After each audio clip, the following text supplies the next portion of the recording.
Right now at noon, the latest on a missing boater in the Wisconsin River. What police are saying about that search. Plus, how the White House says countries are coming to the table as trade tensions with China continue to grow.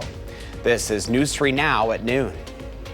Thanks for joining us. I'm Josh Breiter. Right now, the search for a Chicago man missing in the Wisconsin River is currently on hold. 3 people fell into the river last Thursday when their boat capsized. 1 person made it safely to shore. Rescue crews found 75-year-old Louis DiFilippo dead last Friday. Only 20-year-old Francisco DiFilippo is still missing. But police say they can't continue the search for him because the river's flow was too strong. Even when it's at its normal flow rate, is extremely dangerous. We're really waiting for the water level to drop and the flow rate or the water temperature to rise. Police expect the flow to slow by early next week. The search will be resumed at that time. Before then, the public is encouraged to report to authorities if they see anything out of place along the river. An 80-year-old man is being sentenced to life in prison for murder of his partner. Larry Manthe killed 76-year-old Alice Langer back in October 2022. Officials at the time said the pair were in a long-term relationship Langer was planning to end. They were living together at the time of Langer's death. Manthe was found guilty of first-degree intentional homicide on January 10th this year. He was sentenced to life in prison on Wednesday. Manthe will be eligible to apply for extended supervision in 2045. He will be 100 years old at that time. City staff are searching for ways to make buses safer. This move comes after 3 riders attacked bus drivers. The city's Transport Commission heard a fare enforcement ordinance from Metro Transit last night. The ordinance would allow Metro staff the authority to give riders citations if they don't pay for their ticket. And drivers would not need law enforcement to do so. The minimum fine of $50 would also be lowered to $5. One of the drivers that was attacked says the ordinance is inconsiderate of staff needs. Gotten to a point after the attack that, I don't even feel comfortable asking that question too much anymore. I don't want to have any kind of confrontation at all. We don't currently know what the policy would look like in practice. Metro representatives say the goal is to reduce the risk of conflicts between passengers and drivers. A cold and rainy start today. First Warn meteorologist Savannah Brito has your certified most accurate forecast. She's out on the weather patio, and oof, it's not an April day we would like to have, Savannah. No, I wish we had the sunshine at least. That'd make things better, but temperatures and the sunshine not out there, and we're dealing with a cold day right now. We're only at 39, temperatures struggling all across southern Wisconsin, some spots to reach even 40 degrees this afternoon. We're also still dealing with some fog. This is a live look outside of Platteville, but temperatures, those are going to reach, still expecting the mid to upper 40s, so we will rise another about 5 to 10 degrees across the area. But we're still dealing with some showers too.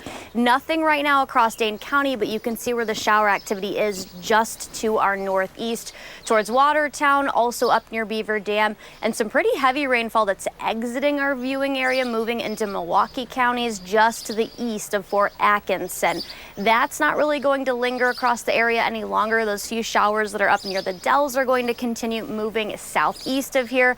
Might graze far northeastern Dane County up near Sun Prairie, but I don't think we'll see anything else, any other additional rainfall accumulation anyways. But as far as visibilities go, yes, we're still low, not as dense as what we had this morning.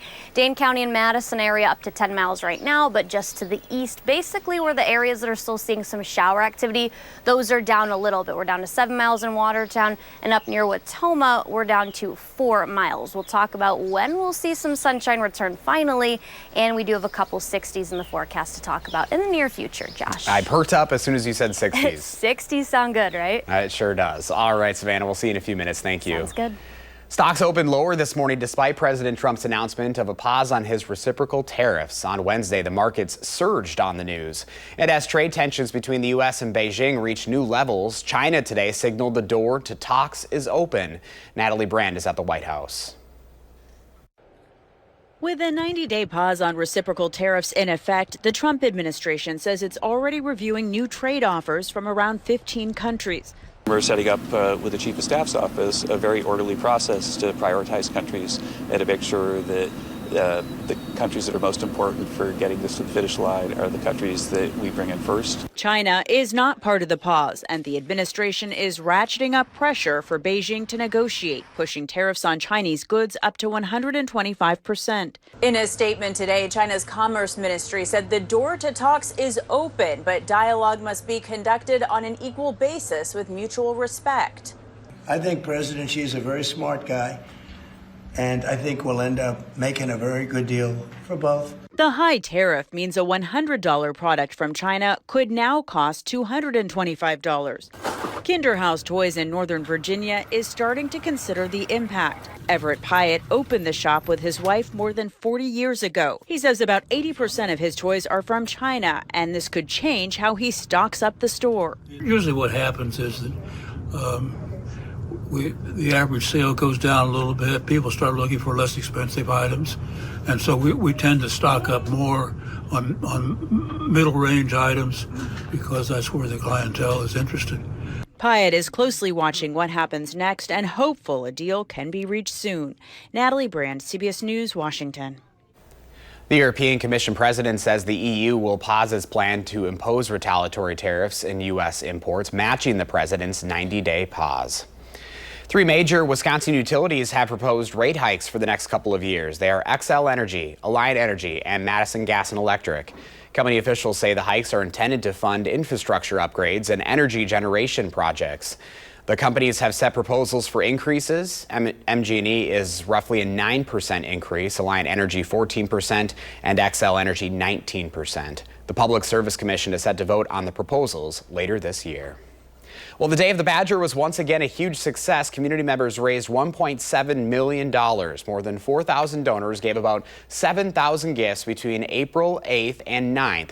The resulting funds go to 150 different causes across the UW-Madison campus. That money will address critical needs for students and the university. Day of the Badger has raised $10.2 million over the past 6 years. Still ahead for us on a Thursday afternoon, how the FDA is sending out a warning on a butter recall. Plus, why House Speaker Mike Johnson is delaying a vote on a GOP budget framework.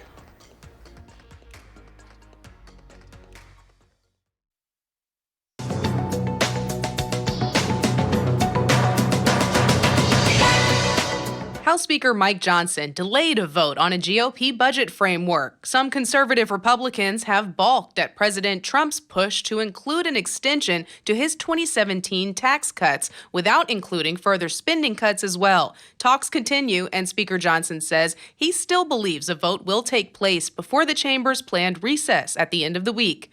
According to an FDA alert, Agrimark is recalling more than 1,700 pounds of Cabot Creamery extra creamy sea salted butter because it could contain coliform, a type of fecal bacteria. The recalled product comes in packages with 2 4-ounce sticks and was distributed across 7 states. However, the company reported that it had received no complaints or reports of illness and had recovered 99.5% of the affected packages before they were sold to consumers.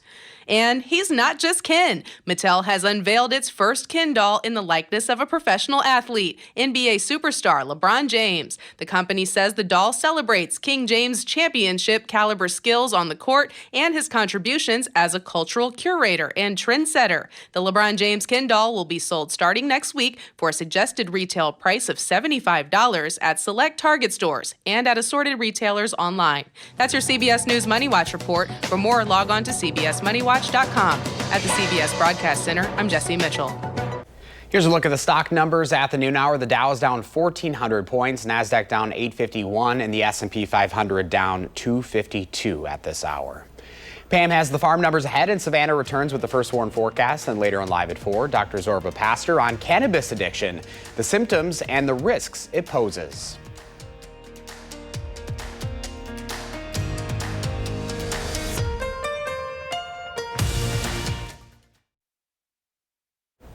Welcome back. Let's check in now with Pam Yankee from the Midwest Farm Report. I need some sunshine in my life, Pam. It's too dreary outside. Oh, isn't that I tell you what, I feel like a moss is growing all over me. It's wet, it's cool, I'm looking for sunshine too. My attitude will perk up this afternoon, I'm sure, though. I'm headed over to the Marriott West for the Hall of Fame proceedings and activity with the Wisconsin Association of Meat Processors. Got to show you some pictures, though. They're already downtown at the brand new state-of-the-art Meat Science building on the UW-Madison campus. One of the projects they're working on is that they are putting together recipes. You think that those wonderful brats and those beautiful salamis and bacon and all that kind of stuff comes together on its own. Oh, no, there is a recipe involved. And making sure that they're paying attention to food science. What ingredients work with what ingredients to get the flavor you want. They're working on that right now. In fact, about 1 o'clock this afternoon, they are going to start putting together a brand new sausage. And the result of the small team work just on sausages will end up in competitive evaluation over at the Marriott West, where the convention continues this afternoon. Tonight, they're going to be inducting 2 folks into their Hall of Fame, and then tomorrow, trade show floor and even more professional improvement for our meat processors across the state. Really a fun bunch of folks to be around. A lot of history. Wisconsin very deep in the family-owned and operated meat processors, your local butchers. So I'm looking forward to catching those stories this afternoon and tonight, and I'll see how much vim and vigor I've got to deliver it tomorrow morning on the early show.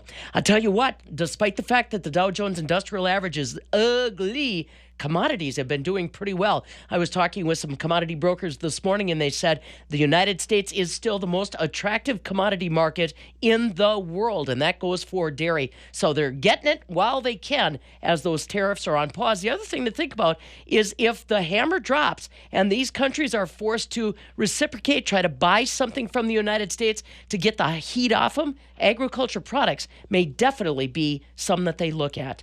Barrel cheese today up 3/4 cent at 1.78. 40-pound block cheese up 3 1/4 cents at 1.74. Double A butter 2 cents stronger today, 2.33 1/4 per pound. We're still the cheapest in the world, Josh, even though these prices may not be what growers are looking at. Keeping the volume going with this kind of uncertainty in the marketplace, it's kind of a positive story for right now. Hey, we'll take the positive energy. And my question for you is, are you going to pull an all-nighter? When's the last time Farm Babe has had an all-nighter tonight? Yeah, well, I'm afraid if I get over there and start having fun, it's going to be real close to an all-nighter. I might have to catch a nap somewhere, but yeah. It's when I start having fun with those guys, it's hard to go home. Hey, at least it's Friday tomorrow. We're almost to the weekend, right? That's right. Give me sunshine and Friday, and I'm good to go, man. More positives. All right, Farm Babe. Well, you have a good one.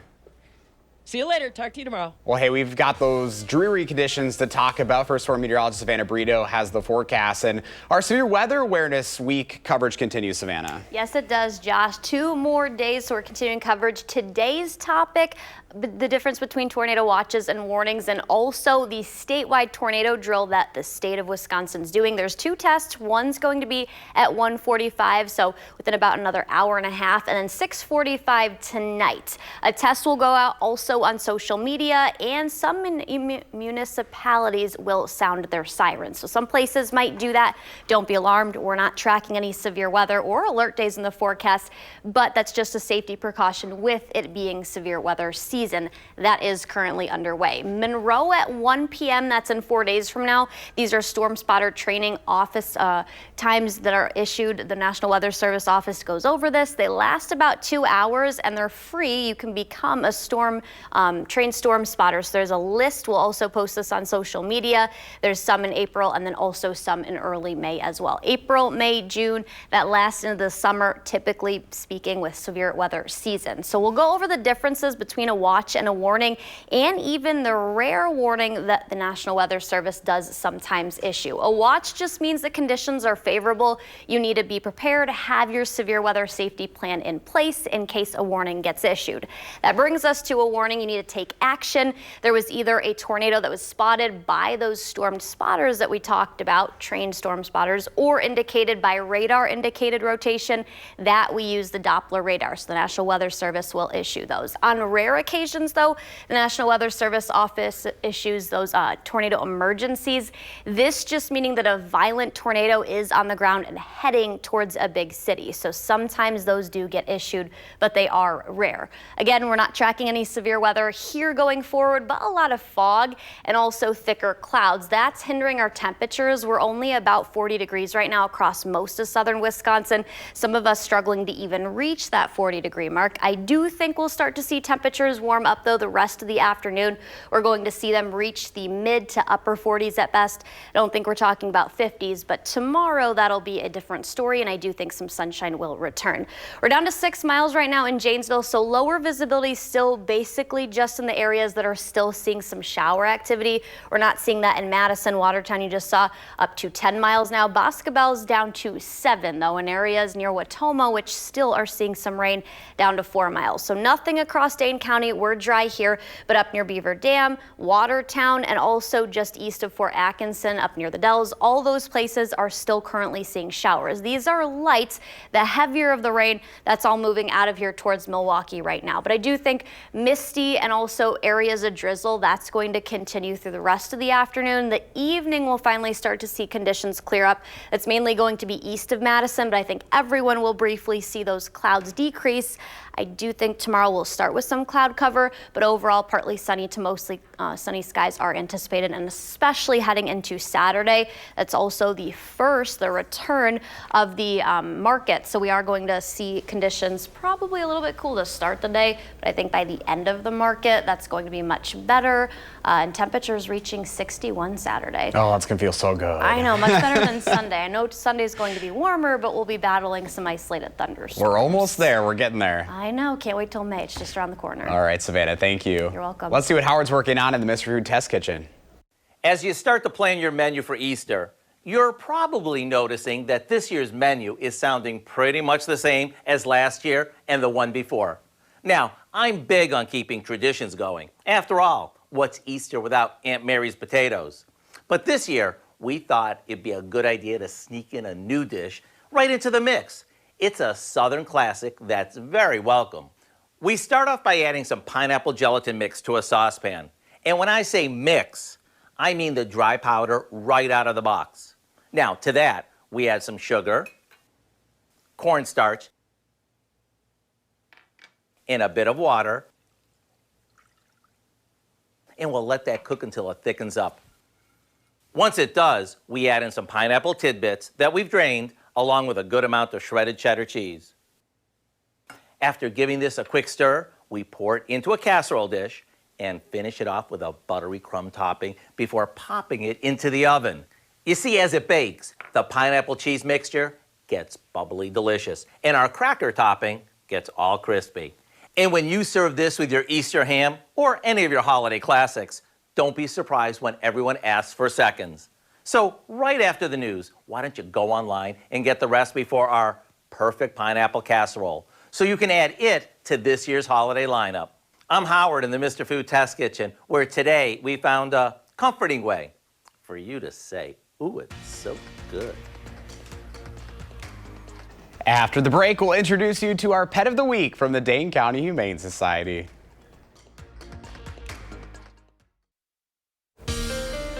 Well, it's Thursday afternoon, which means it's time for Potentially Yours. Elizabeth Moore from the Dane County Humane Society is here with a very special guest. Hi, Elizabeth. Yes, hello. Who is this? This is Ollie. Ollie. Oh my gosh, what a cutie. So cute. His ears and everything. He's just so adorable. And just like very calm, collected. For now. For now. Maybe not so much as you were coming into the building. He gets very excited to meet new people, to see new things. So you definitely get a chance to see his little puppy energy in those moments. Well, and I think he knows who you have the treats. Yep. So he's being particularly good. So obviously puppy. Definitely, yeah. For sure, full puppy. There's no doubt about it. How old?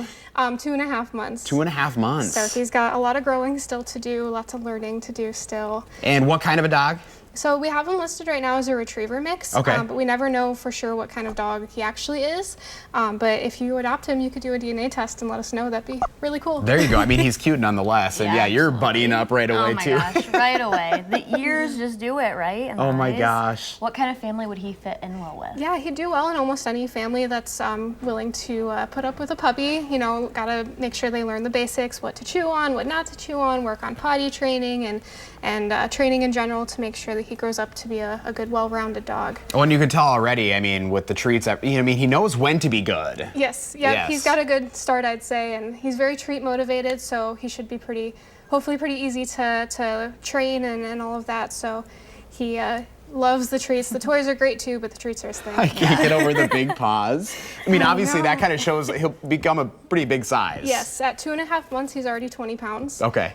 So he'll probably be up in the 50s, 60s, maybe a little bit more than that, but I'd put him about there. The happy tail. I always think of I'm a happy dog. I'm a happy dog. Well, we're going to find Ollie a home. Thank you so much, Elizabeth, for sharing him with us today. Well, if you're tired of your dog pulling on walks, the Dane County Humane Society's Loose Leash walking class starts on Thursday, April 17th with 2 sections available. It's a great fit for dogs 12 weeks and older who are ready to work on calmer, more connected walks. DCHS dog trainers will also talk about why dogs pull, share tips and tools to help, and play games that make learning easier and more fun. Hey, last week's pet, Hetty, the 3-month-old hound mix, still available for adoption. So plenty of options if you're interested in adopting Hetty or Ollie. You can check out all the animals at Dane County Humane Society by going to giveshelter.org. And unfortunately, it's kind of a muddy paw forecast, at least for today. Yeah, I was gonna say tomorrow's gonna be the better day, but make sure you get out, walk those pups, the doggos, get yourself out and about. Tomorrow and Saturday are going to be the better days out of the next couple, though. All right. Thanks for joining us today at noon, everybody.